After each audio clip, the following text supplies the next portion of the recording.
This film is about the private sector in the new Republic of South Sudan. The country gained its independence in 2011 after decades of civil war.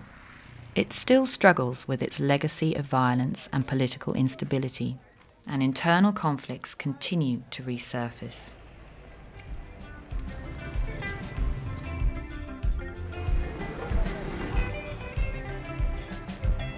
A vibrant local private sector, especially small and medium-sized enterprises, is expected to play a key role in diversifying the economy, providing jobs and improving stability.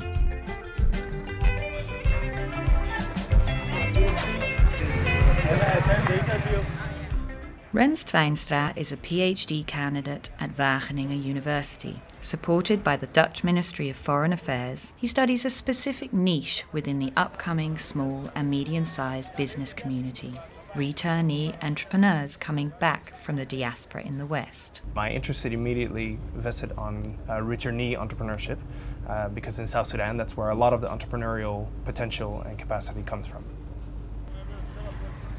Things like your connections, the way you position yourself towards the leadership of the country is very important, and it's challenging to balance that with also a good know-how of how to do business, of having good international contacts, of having an idea of how to do accounting, how to do your HR management, all that. And that combination is difficult to come by.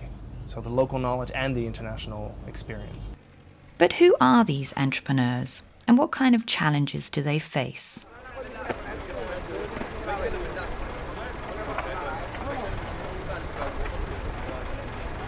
Hey, come here. Hey.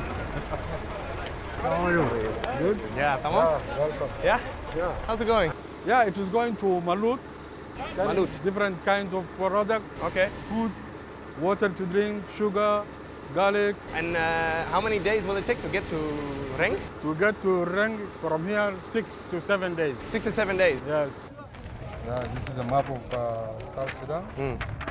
People from the diaspora, they take influences, experience from different parts of the world, because here there is no background, nothing is here.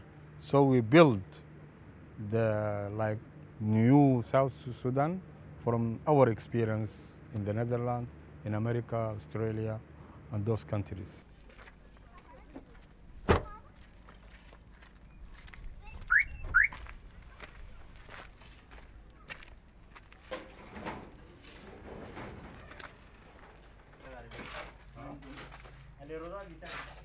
Yes, when I first came, I lived in a small hut, and I stayed there for the past years.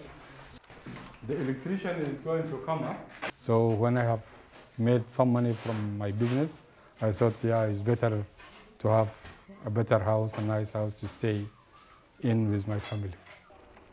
Kamel's business experience was first gained in the Netherlands, where he started his own coffee roasting company. After 10 years, Kamel came back to South Sudan in 2005 to help build up his country by starting a new business. My company is called Yusuf Kua and Brothers. So we are brothers in a company. This is how we do our business, a family business. My brothers, my sons are in the business. I think one of the main challenges that South Sudan faces is because of the long war and the lack of development. There's very little entrepreneurial capacity. Very few people that know how to deal with income and reinvesting it in other things. And Kamel, because of his experience in the diaspora, combined with his connections and his family background here, that unique combination is very important. Actually, Yusuf Kua is my big brother. He is a leader of the Nuba people in the SPLA. He was like the third in rank in the SPLA.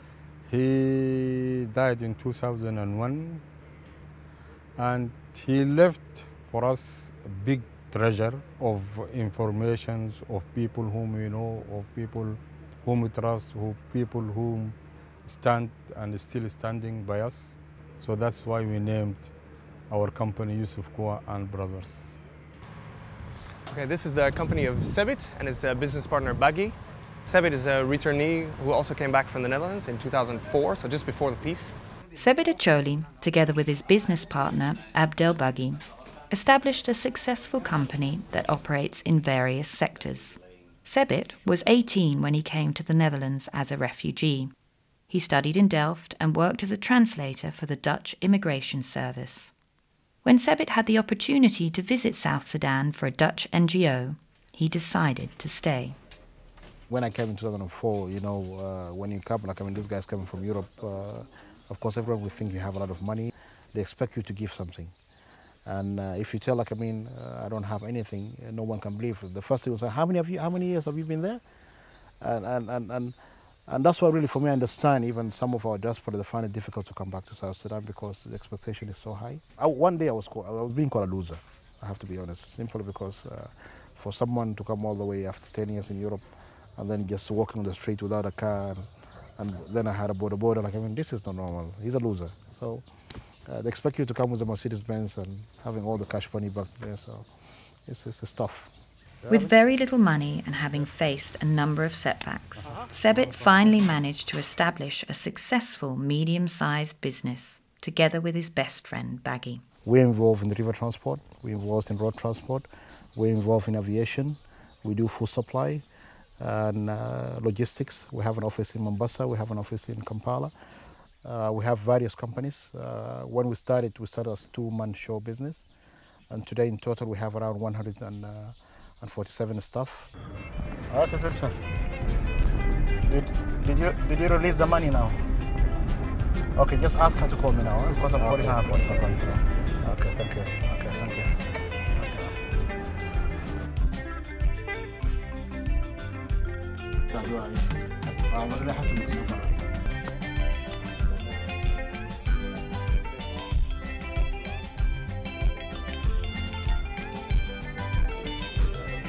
Hi, Danny. Sorry, I have to answer something. All right, that's one. Despite the potential of these returnee entrepreneurs, they experience a lack of support from the international community and from foreign investors. This limits the role that they can play in reconstructing and stabilizing South Sudan. Is there a mismatch between what donors offer and what upcoming entrepreneurs need?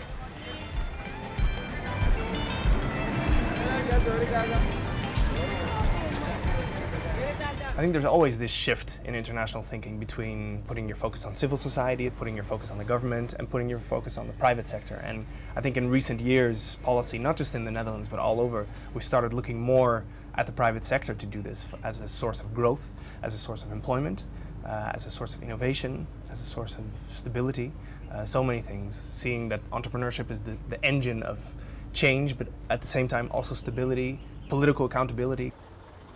Especially the medium-sized enterprises are supposed to be the motor of the economy. They're supposed to be what is going to push South Sudan through this volatile early phase.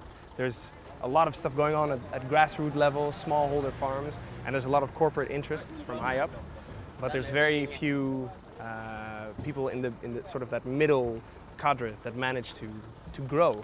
Well, in South Sudan, everything is very early days. This country became independent only 2 years ago, and everything, but whatever you name it, needs to be built from scratch, and that also will apply to entrepreneurship. But I do think that there is good entrepreneurial spirit, at least in South Sudan. The Netherlands Embassy in Juba has been trying to promote private sector development by organising business missions and providing advice and support for Dutch companies interested in investing in South Sudan. Hi, Johan. Hi. Hoe gaat het? Goed, joh. Ja? Ja, prima. Ja. Goed je te zien. Dankjewel. Most of the programs or the policy instruments that the embassy has, even though the local private sector and particularly the Dutch returnees can benefit from them, most of these interventions are designed more for Dutch organizations, for Dutch companies, for international companies that then want to meet a local partner. But for a local enterprise to get that support, it's very difficult. The challenge is to link these investors that have come to South Sudan to viable companies And that is not easy at this stage in South Sudan. But it's open for all companies. But then, of course, most companies will not probably qualify because it's a bit too early. We also realize that. So we have, in fact, we have developed a program, South Sudan Agribusiness Development Program, that is to provide, direct support to enterprises within South Sudan. Not a lot of people knows about it, and we're now trying to see a way of how we can form a body which can make it easy to other companies actually to access the facilities being provided by the Dutch embassy. Because even me being a Dutch South Sudanese, I came to learn through knowing Rens and then getting in touch with the Dutch embassy. There are many companies in South Sudan that don't have the access. We're in a new country whereby information exchange is not that easy. It's not like everyone having WhatsApp or having access to internet. It's so difficult. But also our media is not that strong yet. So I think it's just a lack of information. People doesn't know. The form of matchmaking facilities can help a lot, whereby instead of bringing Dutch companies to come to Holland, to South Sudan and invest and look for partners, let's do it the other way around. Take business people from South Sudan, go to Holland and look for partners. The person that introduced Sabit to me was Rens. One of his target groups was South Sudanese companies that had a Dutch link, and at some stage we organized a meeting for them at the embassy, and that's, I think, how initially I got in touch with, for instance, Sabit. So that is an example of how you could meet. You have to be out of the embassy. Ontzettend bedankt. Graag gedaan. En hoe laat was het vanavond? Vanaf 6:30. 6:30, ja.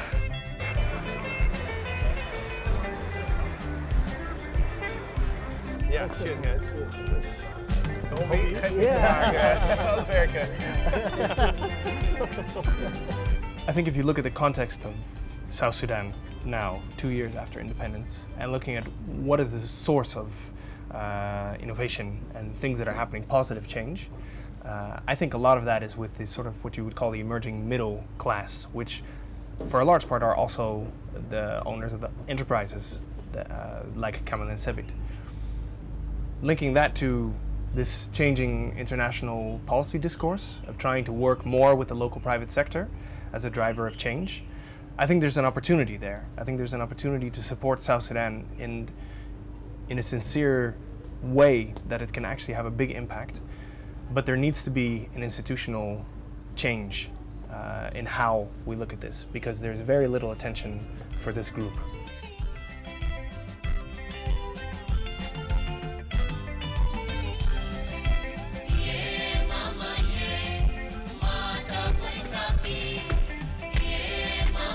Yeah. Mas not done.